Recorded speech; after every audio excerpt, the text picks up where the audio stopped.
The flood situation is slowly choking all activity in the Thai capital Bangkok. On the northern outskirts, floodwaters are now chest high and heading for the city centre in a slow-moving but unstoppable wave. Southeast Asia correspondent Zoe Daniel reports. At Rangsit, there's a wave of despair. Each day the water has grown deeper and crept further into this suburb and the city. It's an area that's heavily populated by migrant workers, many from Burma. Hundreds of thousands of economic migrants have lost their jobs in Thailand's industrial estates, many of which are now underwater. Now they've lost their homes too. The water is up to the chest. It came in at about 1 or 2 a.m.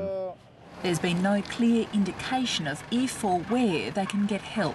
And with nowhere to live and no income, they're heading home across the border in their thousands. They said they were going to Mesa.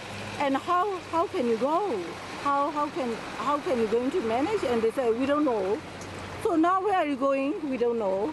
Thailand is already struggling to help its own citizens, with millions affected and hundreds of thousands displaced. As evacuation centres fill, new ones are being opened to accommodate up to 800,000 people. Meanwhile, volunteers are delivering much of the medical help, food and water using borrowed boats and donated supplies. Thailand is really in a big disaster right now, and a lot of people are still needing the help. So me and my friends, we gathered a group so we could go and help out people who really in need. But the job is immense. All the houses inside are already flooded up to the top of the ground floor. It's pretty haphazard evacuation and supply delivery in some areas. We have seen some army trucks picking people up, but many are just relying on volunteers. And as you can see, it's a case of fend for yourself.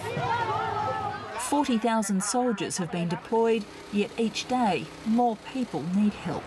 Zoe Daniel, ABC News, Bangkok.